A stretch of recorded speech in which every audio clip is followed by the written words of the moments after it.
चलिए आज हम लोग स्टार्ट करते हैं जीव विज्ञान। और जीव विज्ञान की पहली क्लास है आज। जीव विज्ञान पढ़ने में बहुत इंटरेस्टिंग सब्जेक्ट है और वैसे ही हम लोग पढ़ेंगे और आप लोगों को भी इंटरेस्टिंग लगता होगा पढ़ने में। जीव विज्ञान में जीवों का ही अध्ययन नहीं किया जाता है, इसमें और भी चीजों का अध्ययन होता है जीव विज्ञान में।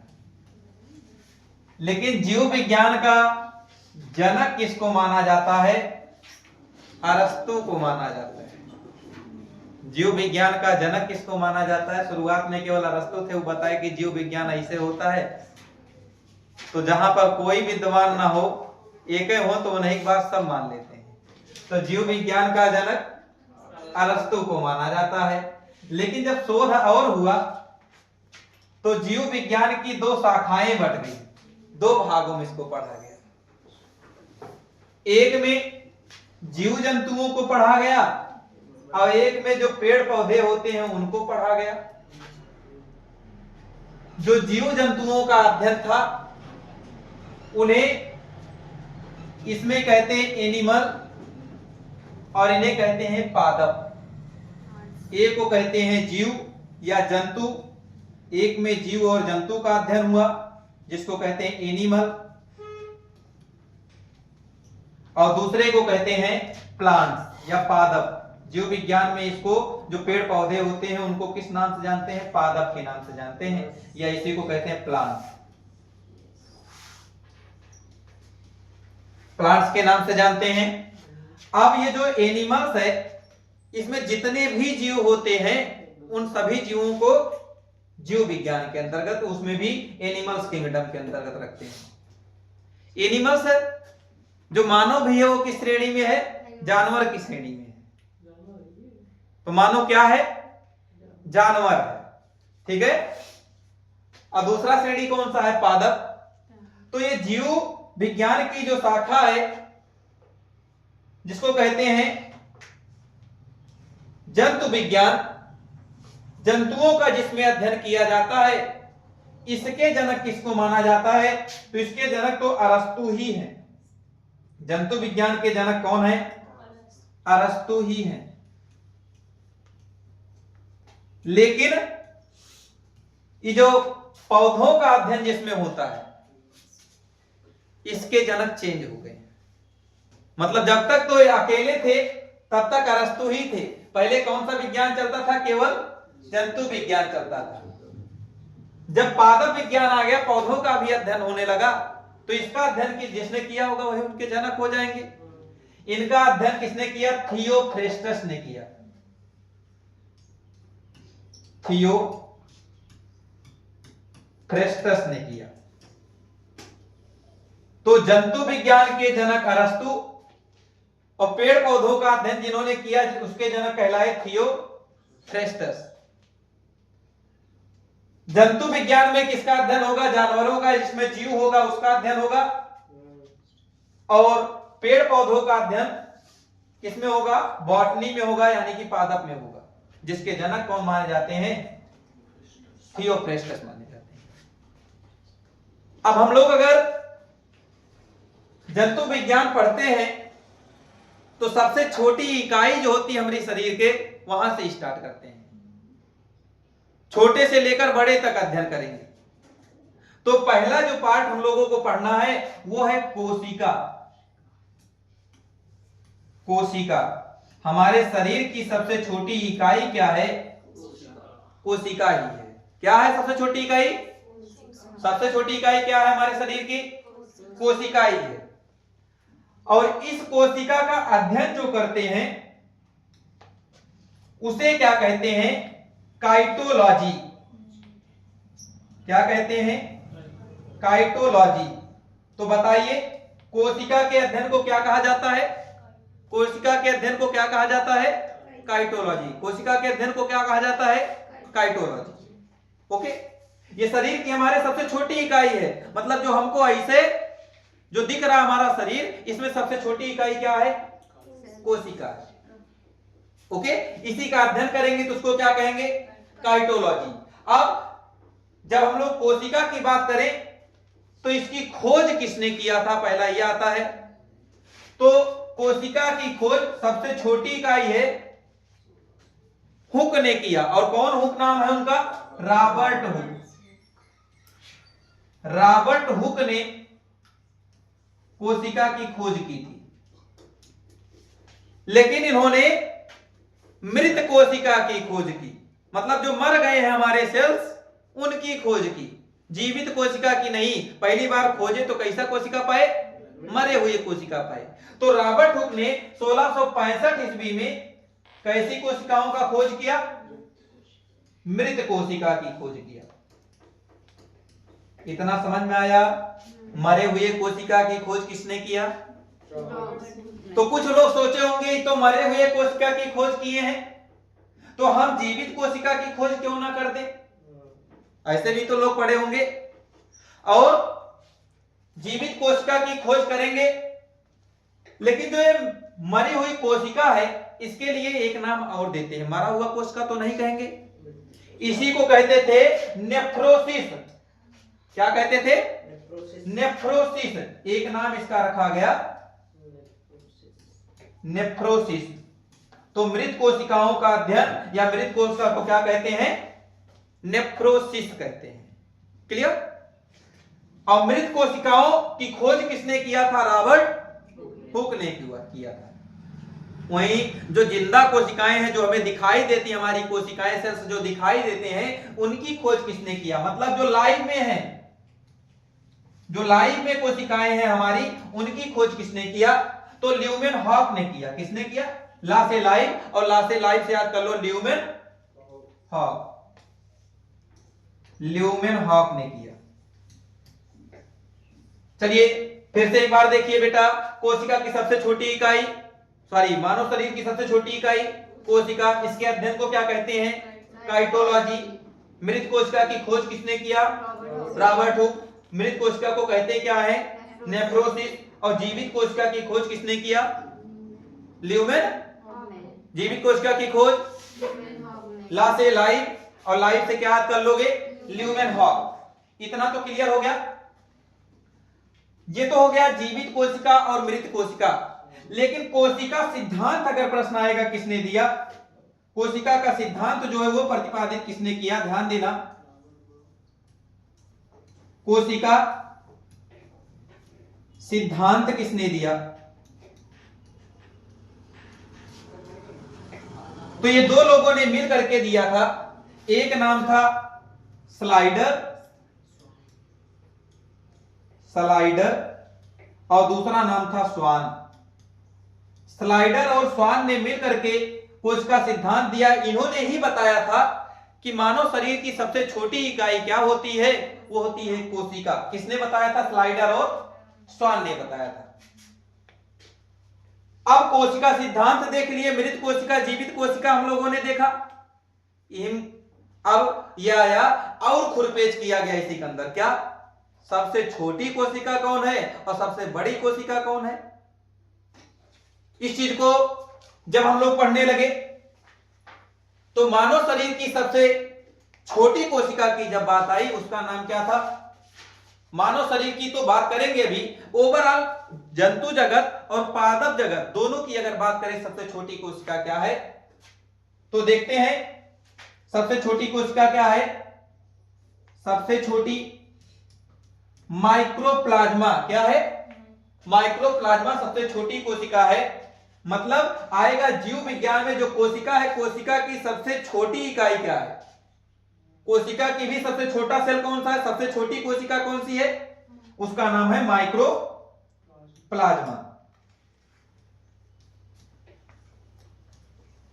Mycoplasma, okay. वहीं अगर सबसे छोटी पूछा गया तो बड़ी भी पूछा जा सकता है। अगर छोटी क्वेश्चन आ सकता है तो बड़ी भी क्वेश्चन पूछा जा सकता है कि सबसे बड़ी कोशिका कौन सी है मानव शरीर की, या पूरे जो हम लोग जीव विज्ञान पढ़ रहे हैं, जीव विज्ञान में जो कोशिका है इसमें सबसे बड़ी कोशिका कौन सी है। छोटी तो आपको दिखाई नहीं देगी, इसको किसकी मदद से देखना पड़ेगा, हमारी अखियां से ना दिखाई देगी, कैसे देखे पड़ी, माइक्रोस्कोप सूक्ष्मदर्शी जो होता है उसकी मदद से हमको देखना पड़ेगा। ठीक है, तो सेकंड है सबसे बड़ी कोशिका। सबसे बड़ी जो कोशिका होती है वो शुतुरमुर्ग का अंडा होता है। तो कोशिका का सबसे बड़ी इकाई कोशिका, सबसे बड़ी कोशिका कौन सी हुई? शुतुरमुर्ग का अंडा।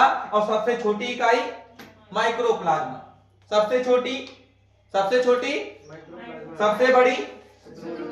और मृत कोशिका के जनक और जीवित कोशिका के जनक और कोशिका सिद्धांत किसने दिया? Very good. ये तो हो गया सबसे छोटी सबसे बड़ी। अब मानव के अंदर जो हम लोग हैं, हमारे अंदर सबसे बड़ी कोशिका कौन सी है, सबसे छोटी कोशिका कौन सी है और सबसे लंबी कोशिका कौन सी है? 3 प्रकार के प्रश्न इससे भी आते हैं, तो इसको भी हम लोगों को देखना पड़ेगा। चलिए इसको भी देखते हैं। इसका स्क्रीनशॉट लेना हो ले लीजिए। जब हम लोगों को मानव के अंदर पूछा जाएगा तो मानव के अंदर सबसे छोटी सबसे बड़ी पूछा जाएगा। 3 प्रकार के प्रश्न बनेंगे। सबसे छोटी आएगा, सबसे छोटी और सबसे बड़ी, सबसे बड़ी कोशिका और लंबी कोशिका। 3 प्रकार के प्रश्न बनते हैं मानव के अंदर कि सबसे छोटी कोशिका मानव शरीर के अंदर कौन सी है और सबसे बड़ी कोशिका कौन सी है और सबसे लंबी कोशिका कौन सी है। जो स्पर्म होता है वो सबसे छोटी कोशिका होता है। मतलब शुक्राणु जो है, ये शुक्राणु क्या है? सबसे छोटी कोशिका कौन सी है? शुक्राणु है। वही सबसे बड़ी कोशिका कौन सी है? जो अंडज होते हैं, एग होते हैं, अंडाणु जो होता है वो सबसे बड़ी कोशिका होता है। ठीक है, तो आपने देखा सबसे छोटी कोशिका कौन सी है? शुक्राणु। सबसे बड़ी कोशिका कौन सी है? अंडाणु। और सबसे लंबी कोशिका कौन सी है? ये आएगा तो तंत्रिका तंत्र है। नर्वस सिस्टम जो है वो सबसे बड़ी कोशिका है, सबसे लंबी है। कौन सी? तंत्रिका तंत्र। ठीक है बेटा, 3 देखा आप लोगों ने। सबसे छोटी शुक्राणु, मानव शरीर के अंदर सबसे बड़ी अंडाणु, और तीसरा देखा सबसे लंबी कोशिका कौन सी है? तंत्रिका तंत्र। ये सबसे लंबी कोशिका है। अब ये जो कोशिका होता है, ऐसा होता है जब आपको चोट लग जाता है तो आपका ये जो सेल होता है डैमेज हो जाता है। ठीक है, सेल आपका क्या हो जाता है? डैमेज हो जाता है। तो ये फिर से इसको आप लोग देखते हो, चोट लगता है कुछ दिन बाद ही भर जाता है ना, ठीक हो जाता है। तो कैसे ये ठीक हो जाता है? सबसे तेज ठीक कहां का अंग होता है? मतलब आपको प्रश्न आएगा, सबसे तेजी से कोशिका का पुनर्निर्माण शरीर के किस अंग में होता है? और सबसे कम कोशिका का पुनर्निर्माण शरीर के किस अंग में होता है? मतलब किधर चाकू मार दो तो जल्दी से पूछ जाए, ठीक हो जाए, और किधर चाकू मार दो तो जल्दी से ठीक ना हुई। अगर क्यों मारे कोई तो हमसे पूछ ले हो, ठीक है, हम बता देंगे कैसे मारना है। ठीक है, चलिए देखिए, जब हम लोग देखते हैं कि पुनर्निर्माण, कोशिका का पुनर्निर्माण के बारे में पढ़ते हैं। कोशिका का सबसे तेज पुनर्निर्माण किस अंग में होता है कोशिका का, और सबसे धीमा किस अंग में होता है? 2 चीजों को पढ़ना है ना। जो तेज सबसे ज्यादा होता है वो कहां होता है? यकृत में होता है। किस जगह पे होता है? यकृत, यानी कि लीवर में होता है। ठीक है, मतलब अगर तुम्हारे लीवर में मार दे चाकू तो जल्दी से पूछ जाएगा, क्योंकि वहां पर सेल बनाने की क्षमता बहुत ज्यादा होती है, कोशिका बनने की क्षमता बहुत ज्यादा होती है दोबारा। तो कोई अगर अब तुम लोगों को चाकू मारेगा, कहोगे लीवर में ना मारो, चाहे जहां मार दे ना, ऐसा नहीं कह दो, लीवर पे देख के मारो, वो जल्दी से पूछ जाएगा। सही कह रहे ना? अरे काहे के मरवाइबे करियो चाकू। हाँ? और सबसे कम पुनर्निर्माण कोशिका पर कहां होता है? वो है ब्रेन यानी कि मस्तिष्क में। सबसे कम कहां पर होता है? ब्रेन या मस्तिष्क में होता है। ठीक है, सबसे कम कोशिका का निर्माण ब्रेन में होता है और सबसे ज्यादा कोशिका का निर्माण यकृत में होता है। तो आप लोगों ने देखा भी होगा, जिसको सिर में चोट लग जाता है तुरंत डॉक्टर करता क्या है, तुरंत हथौड़ी लेता है और कहता है इनका सर खोलो, पहले ये थक्का जम जाएगा, ये जब काम ही नहीं करेगा तो जमने लगेगा ना, जब निर्माण नहीं होगा नए सेल का। कहेंगे पहले ही क्या करो, ब्लड निकालो जहां पर जमा हो, जहां पर चोट लगी हो, नहीं तो ब्रेन हेमरेज हो जाएगा। यही तो कहते हैं, मतलब ये ब्लड जो है पूरे मस्तिष्क में फैल जाएगा और पूरे मस्तिष्क में फैलने का मतलब है कोशिका तो फिर से निर्माण होगा नहीं, तो क्या होगा, आपकी डेथ हो जाएगी। ठीक है, इसीलिए कहते हैं कि अगर सर में चोट लग गई तो आपके नई कोशिका का जन्म वहां पर नहीं हो पाता है, जिससे आदमी की मृत्यु तक भी हो जाती है। तो आपने देखा अगर लीवर में लगा तो जल्दी से पूजेगा और ब्रेन में चोट लग गया जल्दी से नहीं पूजेगा। ऐसे एक मूवी आप लोगों ने देखा होगा, क्योंकि मूवी में क्या होता है, जो हीरो होता है वो डॉक्टर के लड़की से प्यार कर बैठता है। ठीक है, और डॉक्टर और चतुर, फिर डॉक्टर ने क्या किया, वो आए एक बार ब्रेन ठीक कराने अपना और उनके नशे काट दिया ब्रेन वाला, वही से पगलाए घूमने लगे।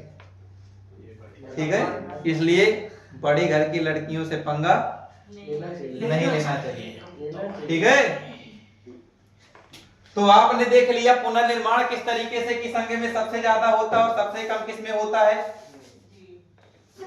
अब जो हमारी कोशिका होती है, जब आप लोग कोशिका देखते हो तो उस पर एक झिल्ली होती है कोशिका पर, जो बहुत पतली झिल्ली होती है, मतलब इधर से उधर उसमें दिखाई दे सकता है। ठीक है, तो अब कोशिका को हम लोग पढ़ते हैं, कोशिका में मैंने बताया कोशिका एक झिल्ली से घिरी हुई होती है। कोशिका एक झिल्ली से घिरी हुई होती है, जिसको क्या नाम देते हैं, कोशिका झिल्ली कहते हैं। इसी को क्या कहते हैं बच्चे, कोशिका झिल्ली कहते हैं। तो बताइए आप लोग कि जो कोशिका होती है वो किससे घिरी हुई होती है, कोशिका झिल्ली से घिरी हुई होती है। कोशिका किससे घिरी हुई होती है, कोशिका झिल्ली से घिरी हुई होती है। अब इसी कोशिका झिल्ली यानी कि कोशिका के अंदर एक पार्ट पाया जाता है माइटोकॉन्ड्रिया। क्या पाया जाता है, माइटोकॉन्ड्रिया पाया जाता है। इस माइटोकॉन्ड्रिया को हम लोग बगल में अच्छे से पढ़ते हैं कि माइटोकॉन्ड्रिया होता क्या है, ये काम क्या करता है, कैसे कैसे क्या होता है। चलिए माइटोकॉन्ड्रिया के बारे में समझिए। पहली चीज तो आपसे क्वेश्चन यही पुट अप कर सकता है, माइटोकॉन्ड्रिया की खोज किसने की, यही पूछ सकता है। तो याद रखना माइटोकॉन्ड्रिया की खोज किसने की थी, अल्टमैन ने की थी। अल्टमैन ने की थी माइटोकॉन्ड्रिया की खोज, अल्टमैन ने की। माइटोकॉन्ड्रिया की खोज, माइटोकॉन्ड्रिया की खोज, वेरी गुड। अब इस माइटोकॉन्ड्रिया में होता क्या है, जब हम लोग सांस लेते हैं तो ऑक्सीजन क्या करते हैं, तुरंत ग्रहण कर लेते हैं ना। और ये ऑक्सीजन जो ग्रहण करते हैं तुरंत कहां जाता है, फेफड़े के पास में जाता है। और फेफड़े में क्या भरा है, ब्लड भरा है, रक्त भरा है ना। तो ये रक्त क्या कर देता है, इस ऑक्सीजन को, जो ऑक्सीजन फेफड़े में गया है और फेफड़े में रक्त भरा है, अब ये क्या कर देगा, रक्त के साथ साथ ऑक्सीजन भी, ऑक्सीजन को कहां ले जाके छोड़ता है, माइटोकॉन्ड्रिया में छोड़ता है। मतलब जो ब्लड के साथ रक्त गया फेफड़े से, वो कहां पर जाकर के छोड़ा, ऑक्सीजन को माइटोकॉन्ड्रिया में छोड़ा। तो बताइए माइटोकॉन्ड्रिया कैसा शोषण करता है, ऑक्सी की अनॉक्सी, ऑक्सी शोषण करता है ना बेटा, ऑक्सी शोषण करता है। क्योंकि हमने देख लिया कि इसमें ऑक्सीजन आ रहा है, जिसमें ऑक्सीजन की उपस्थिति में जो शोषण करे वो कैसा शोषण होगा, ऑक्सी शोषण। तो फेफड़े से कहां आया ये ऑक्सीजन, माइटोकॉन्ड्रिया में आया। तो माइटोकॉन्ड्रिया कैसा शोषण करता है? ऑक्सी शोषण करता है। ठीक है, इतना पॉइंट क्लियर। अब देखिए, जो ये माइटोकॉन्ड्रिया होता है, इसी के अंदर एक क्रेब्स साइकिल बना होता है। इस तरीके से बच्चे,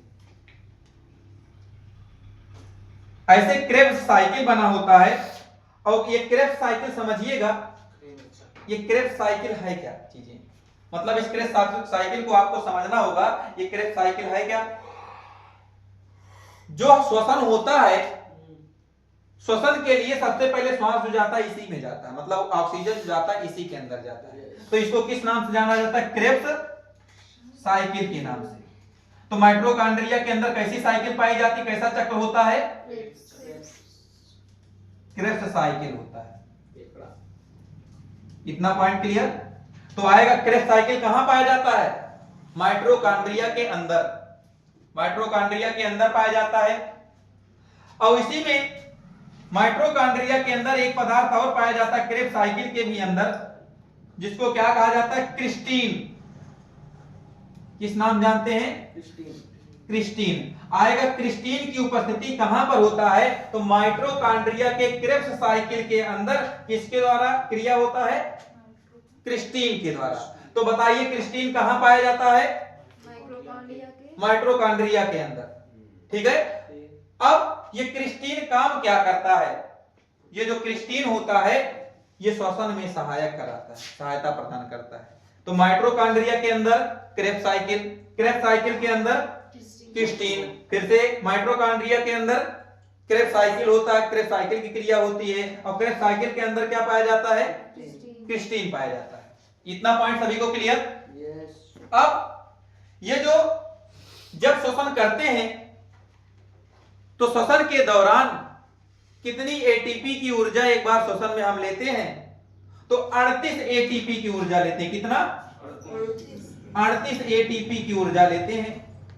38 एटीपी की लेते हैं। एटीपी मतलब एडोनिन ट्राइफॉस्फेट। एडोनिन ट्राइफॉस्फेट क्या होता है? एटीपी का फुल फॉर्म एडोनिन ट्राइफॉस्फेट।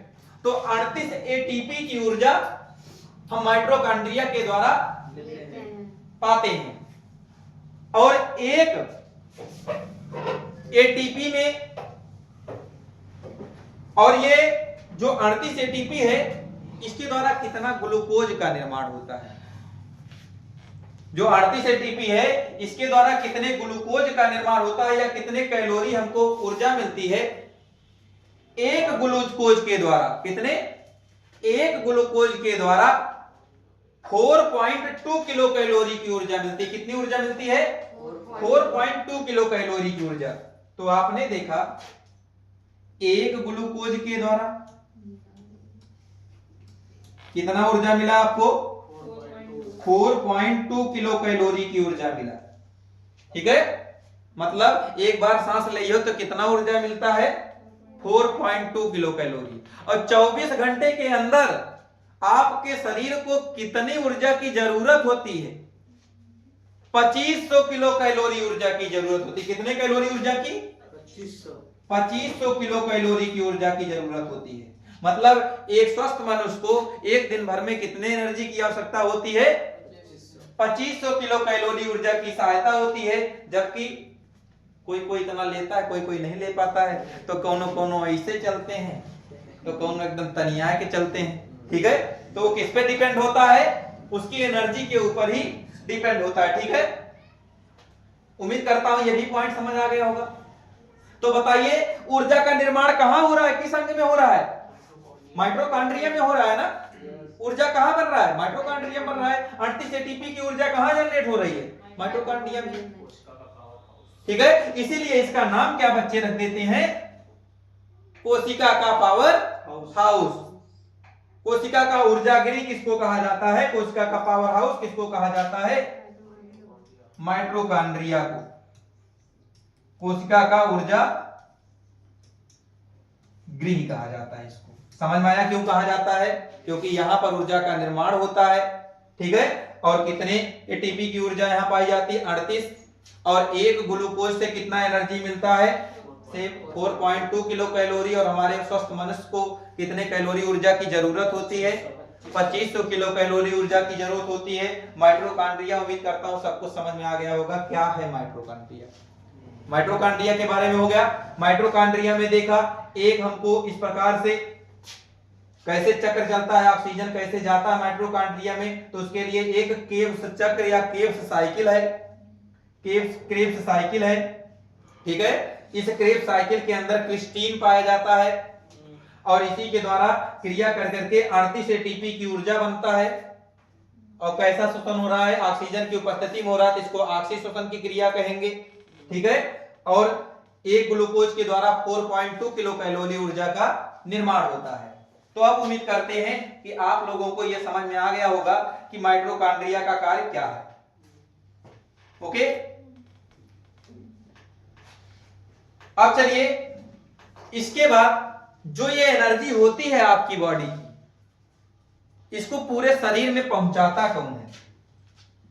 आपके शरीर की जो सभी एनर्जियां होती हैं, मतलब जो ऊर्जा होती है, वो हाथ में, कहीं जो मजदूर होंगे उनको ये होगा कि उनके हाथ में ज्यादा ऊर्जा जानी चाहिए, और जैसे हम हैं तो हमारे जीभ में ज्यादा ऊर्जा आनी चाहिए।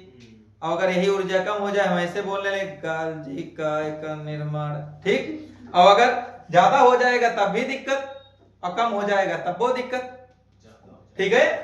तो ये ऊर्जा का जितना जरूरत है उस जगह पे उतना ही ऊर्जा का प्रवाह कौन कराता है? वो गालजी काय कराता है। कौन कराता है? गालजी काय। तो ऊर्जा का प्रवाह किसके माध्यम से होता है? गालजी काय। ऊर्जा का प्रवाह किसके माध्यम से होता है? ऊर्जा का प्रवाह किसके माध्यम से होता है? गालजी काय के माध्यम से होता है। इसमें किसी को कोई प्रॉब्लम? उसके बाद देखिए अगला है एक सेंट्रोसोम। इसी में कोशिका में ही एक पार्ट पाया जाता है सेंट्रोसोम का। अब सेंट्रोसोम पढ़िए, सेंट्रोसोम होता है क्या, ठीक है। सेंट्रोसोम जो होता है उसका काम क्या होता है? कोशिका विभाजन कराने का। सेंट्रोसोम का काम क्या होता है बच्चे? कोशिका विभाजन।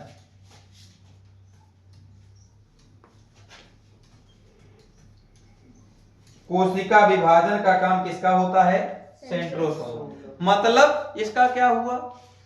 मतलब इसका ये हुआ कि जहां पर सबसे ज्यादा तेजी से कोशिका का निर्माण हो रहा होगा, पुनर्निर्माण हो जाएगा, वहीं कोशिका विभाजन सबसे ज्यादा होगा। और जहां पर कोशिका का पुनर्निर्माण सबसे कम होगा, वहां कोशिका विभाजन सबसे कम होगा। मतलब नई नई कोशिका बना दे। जैसे एक शाखा है, पेड़ की एक शाखा जाती है, उसमें कई सारे ब्रांच निकल जाते हैं। तो ये काम कौन करता है? आप लोग जैसे हाथ देखोगे कई सारे ऐसे नस दिखते हैं ना, तो एक मेन नस को कई सारे नसों में, कई सारे कोशिकाओं में डिवाइड करने का काम कौन करता है? सेंट्रोसोम करता है। कौन करता है बेटा? सेंट्रोसोम। तो सेंट्रोसोम का काम क्या होता है?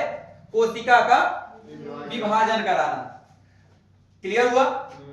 और सर्वाधिक कोशिका का विभाजन किस अंग में होता है? ये प्रश्न आए कि सर्वाधिक कोशिका का विभाजन किस अंग में होता है और सबसे कम कोशिका का विभाजन किस अंग में होता है। दो प्रकार के प्रश्न बन सकते हैं, ठीक है। तो देखिए सबसे अधिक कोशिका का विभाजन कहां होगा? जहां पर सबसे ज्यादा निर्माण होता होगा, पुनर्निर्माण कोशिका का।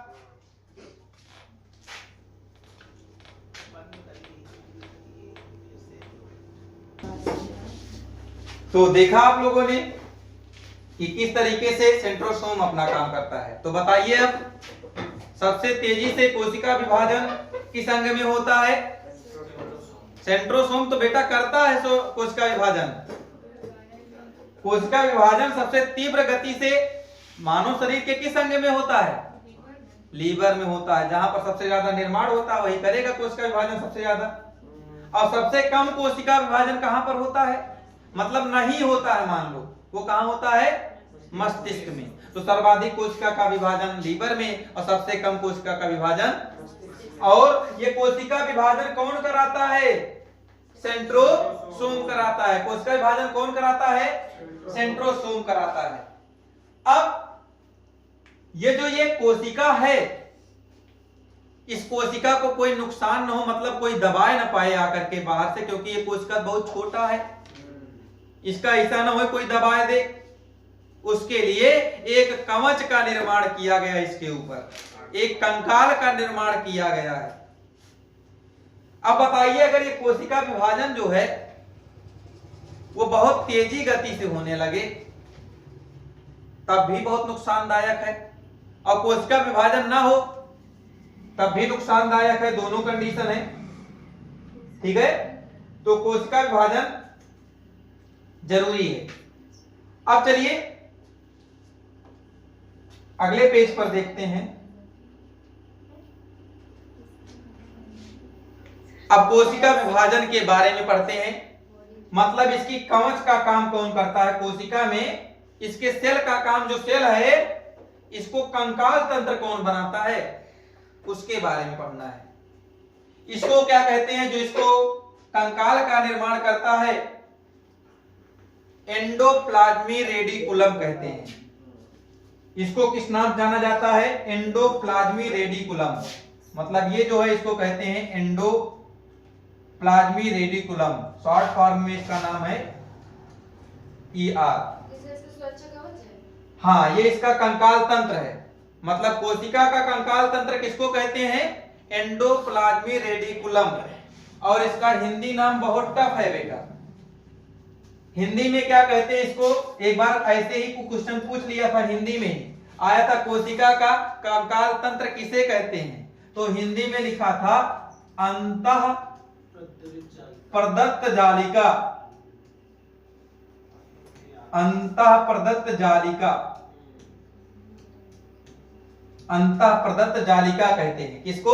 जो इसको सेल को क्या करता है? दबाने से, कुचलने से रोकता है। मतलब इसके ऊपर कंकाल का निर्माण जिसके माध्यम से होता है उसे क्या कहते हैं?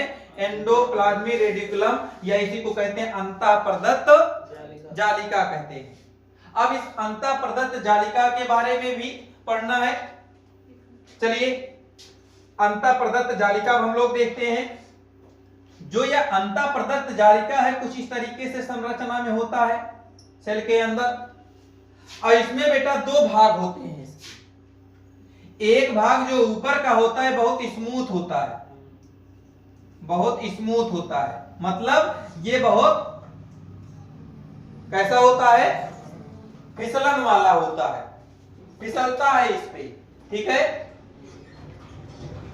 और ये जो स्मूथ होगा कब? स्मूथ चीजें क्या होती है? शैम्पू हो गया स्मूथ होता है, तेल होता है स्मूथ होता है, यही सारी चीजें तो स्मूथ होती हैं। तो स्मूथ किसके कारण होगा? जीव विज्ञान में जो तेल पाया जाता है उसको वसा कहते हैं। तो स्मूथ किसके कारण होता है? ये वसा के कारण होता है। ओके, तो आपने देखा इस ER का या अंतः प्रदत्त जालिका का जो एक भाग होता है वो बहुत स्मूथ होता है, और दूसरा भाग जो होता है वो बहुत खुरदुरा होता है। कैसा होता है? रफ होता है। दूसरा भाग कैसा होता है? रफ होता है। एक भाग स्मूथ और दूसरा भाग रफ होता है। तो जो आप लोगों ने देखा रफ होता है भाग, ये किसके कारण ये रफ होता है? क्या पाया जाता है? छोटे छोटे छिद्र पाए जाते हैं। जो छोटे छोटे छिद्र पाए जाते हैं इसको क्या कहते हैं? राइबोसोम कहते हैं। इनको क्या कहा जाता है बच्चे? राइबोसोम कहा जाता है। और ये राइबोसोम दो ही प्रकार के होते हैं। कितने प्रकार के होते हैं? दो प्रकार के। एक 70S राइबोसोम और एक 80S राइबोसोम। राइबोसोम कितने प्रकार के होते हैं? दो, एक 70S और एक 80S। ठीक है, और S का मतलब क्या है? जो इसमें S दिया है सेडिमेंटेशन। इसका मतलब सेडिमेंटेशन। ये 80S राइबोसोम किसमें पाया जाता है और 70S राइबोसोम किसमें पाया जाता है, ये प्रश्न आता है। और इसका काम क्या होता है राइबोसोम का काम क्या होता है, प्रोटीन का निर्माण करना। तो मानव के शरीर में जो प्रोटीन का निर्माण होता है वो किसके द्वारा होता है, राइबोसोम के द्वारा होता है। जिससे हमारे शरीर में प्रोटीन निर्मित होता है वो किसी और के द्वारा नहीं, सेल के अंदर पाए जाने वाले ईआर में राइबोसोम के द्वारा प्रोटीन का निर्माण होता है। और इसमें एक 80S राइबोसोम है, एक 70S राइबोसोम है। इसका क्या मतलब हुआ, जो 80S राइबोसोम है ये यूकैरियोटिक में पाया जाता है। यूकैरियोटिक मतलब जो हम लोग हैं, मानव लोग हैं, मतलब एनिमल किंगडम जो हमको दृश्य होते हैं, दृश्य जो हमको दिखाई देते हैं हमारी आंखों से, वो सारे जीव जंतु में कैसा पाया जाता है, 80S राइबोसोम पाया जाता है। मतलब सर्वाधिक प्रोटीन का निर्माण कौन करता है, 80S राइबोसोम। सर्वाधिक प्रोटीन का निर्माण 80S राइबोसोम। तो सर्वाधिक प्रोटीन का निर्माण मानव में होता है ना, सबसे ज्यादा प्रोटीन का निर्माण किसमें होता है, मानव में होता है। सबसे ज्यादा राइबोसोम किसमें पाया जाता है, मानव में पाया जाता है। और जानवरों में, अरे बेटा जानवर तुमको नहीं दिखाई देता क्या, जानवर भी तो दिखाई देता है। तो जितने भी दिखाई देने वाले हैं सब में 80S पाए जाएंगे ना। और जो नहीं दिखाई देंगे, जैसे क्या हो गया, जैसे शैवाल हो गया, या जैसे वायरस हो गया कोई, जो वायरस होगा वो किस में आ जाएगा, जो अदृश्य होंगे, जो हमको नहीं दिखाई देते हैं, ना दिखाई देने वाले किस श्रेणी में जाएंगे, 70S में जाएंगे। और जो दिखाई देंगे वो किस में रहेंगे, 80S में रहेंगे। तो 70 और 80S का आप लोगों ने समझ गए होंगे कि क्या है 70S और 80S, ठीक है। अब देखिए, जो ये सेल का निर्माण है, सेल का निर्माण सबसे बहुत तेजी में जानते हो किसमें होता है, छिपकली जो होता है, छिपकली का नाम जाने हो, छिपकली पूंछ कट जाता है तुरंत, फिर उसमें पूंछ निकलने लगता है। तो सबसे तेजी गति से छिपकली में निर्माण हो रहा है ना, ठीक है। तो आपने देखा राइबोसोम दो टाइप के होते हैं, एक 80S और एक 70S, ठीक है। राइबोसोम कितने प्रकार के होते हैं, दो प्रकार के, एक 70S और एक 80S। तो आपने राइबोसोम तक का अध्ययन जो कोशिका के अंदर पाया जाता है वो कर लिया इतने। अब बताओ बेटा एक बात फिर हमको, चलो जो ER है इसको कितने भागों में बांटा गया, दो भागों में। एक भाग को क्या कैसा होता है, स्मूथ होता है, उसमें किसका निर्माण होता है, वसा का निर्माण होता है। दूसरा भाग कैसा होता है, रफ होता है, कैसा होता है, और उस रफ भाग में किसका निर्माण होता है, राइबोसोम। जो रफ होता है किसके कारण होता है, राइबोसोम। और राइबोसोम किसका निर्माण करता है, प्रोटीन का निर्माण करता है। राइबोसोम कितने प्रकार के होते हैं, दो प्रकार के होते हैं। कौन कौन से, 70S और 80S राइबोसोम। 80S राइबोसोम के अंतर्गत कौन आता है, हम लोग आते हैं, जो दृश्य हैं, जानवर जो दृश्य हैं वो आते हैं। और 80S 70S के अंतर्गत कौन आएंगे, जो अदृश्य होंगे, जो हमको दिखाई नहीं देते हमारे आंखों से, जिनको माइक्रोस्कोप के द्वारा देखा जाता है, वो सब किसके अंतर्गत आएंगे, 70S राइबोसोम के अंतर्गत आएंगे। तो आज इतना ही लोगों को, इसको बायोलॉजी को अगली क्लास कल होगी, ठीक है।